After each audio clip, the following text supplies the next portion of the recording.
29.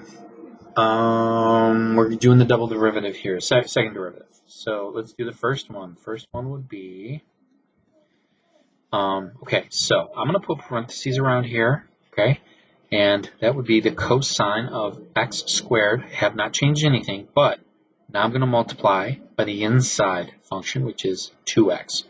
So I've got 2x times cosine x squared. Okay, that's first derivative. Now the second derivative is going to have to be the product rule because I've got this function multiplied to this function. Now this function is a composed function. It has a function on the inside. That's not the same as being multiplied. X squared is not being multiplied to cosine. It is actually embedded in there. This is being multiplied to that. So what we got to do is we're going to split these up. Okay. Here's my f function, here's my g function.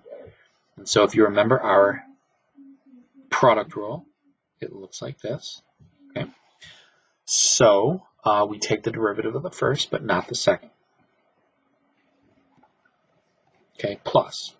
Do not take the derivative of the first, but you take the derivative of the second. Now this is close to what we had, but let's take the derivative of this first. It would be negative sine x squared times 2x. Okay, so let's see what we get then. We get, this guy's not changing at all. I don't know if we're going to have anything to combine. We'll see. But this will be minus. These guys will multiply to each other for a 4x squared. And then you still got the sine x squared. And I don't see anything. There's no trig identity that we got going here. So the only thing I can see is that they both have a 2 in common, both terms. And so it looks like they factored out a 2 there. Or is this one it? Okay, this is it because there's a 4. There it is, x squared, sine. There's a negative, and that, yep, this is the guy. All right. Okay. Okay, so find this guy. Okay, now here, I'm going to do space. I'm going to get some space here just because this is implicit differentiation because we do have a y function. All right, we got a y, and so when we find the derivative, we want to treat the y like it's its own function. So if you're doing this with respect to x, okay, you don't know what y is in terms of x. So the derivative has to tag along like the chain rule. This guy, this first piece is no problem. That's going to be 4x. Then this guy, if you remember, this guy is y plus x times dy dx. Okay? Plus 6y times dy dx. And then the derivative of 0 is just 0. So just remember that every time you see a y, now this is the product rule, okay, so that's what this is right there. That is the derivative of xy. Take the derivative of the first, it's at 1, but not the second, so that's where we get this guy. Then do not take the derivative of the first guy, but take the derivative of the second. Now this guy should have been just 1, but because he's a y, we're going to attach the dy dx. Okay, now I hope that I'm not over-explaining things, but that's just how it's done, so in case you forgot. And then this guy's just y, so we will have a dy dx pop-in form there. Okay. Okay. Now our goal is to get dy dx by itself. So these two terms, this one and this one, have to move over to the other side. So let's go ahead and combine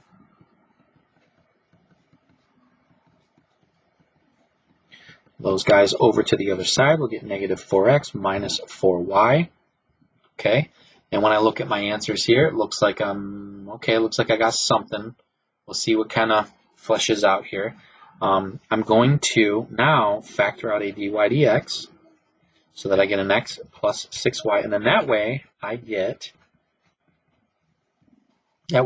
this guy all by himself, and I got this guy all by himself. So now dy dx literally is just throwing this guy under the bus over here. So that you got x plus 6y, and let's take a gander.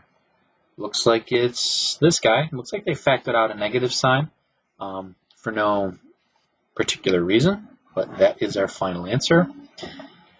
And then finally, evaluate the derivative at this point. And okay, it looks like, okay, so they want the slope at that point. So we're going to do this all over again with an equation that's relatively similar here.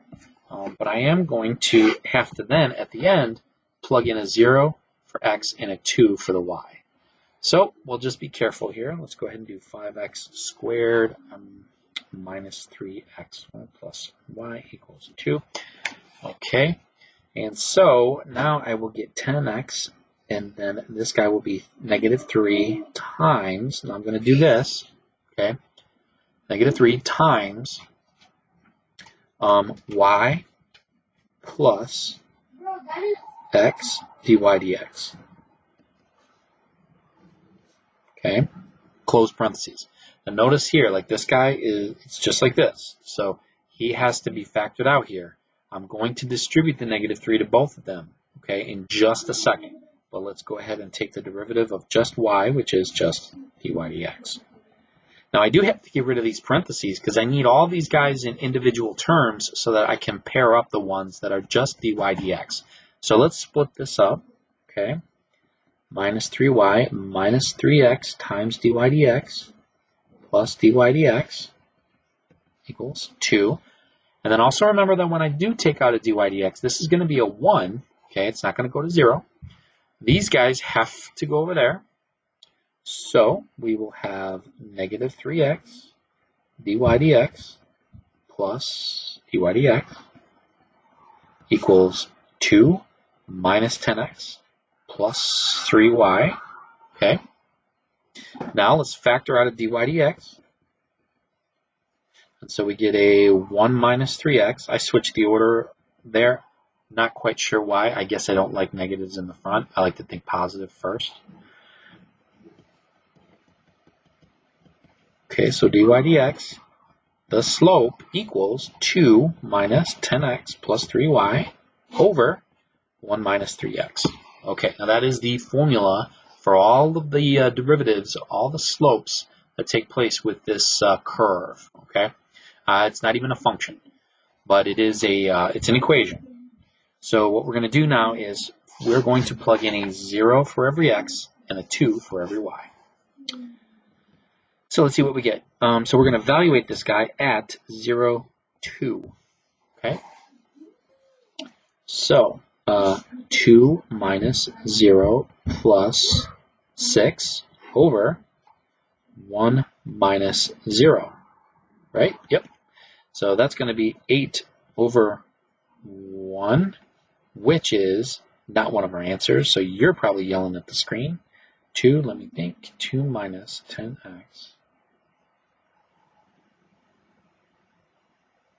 Yeah, okay, so let me pause it and figure out where my error was. Alright, you were yelling at the screen way long time ago because I saw it like it took me 5 seconds to see. When I took the derivative, you didn't go to 0, 0, 0, 0, 0. So instead of 8, you're going to get 6. Okay, so I did not take the derivative of 2. I did not take the derivative of 2. So he should have been gone a while ago, but quick fix. Thank goodness for multiple choice. All right. Okay. Happy studying. Keep taking those derivatives so they're very natural for you. And I don't know. I'm probably right behind you right now. Have a good day.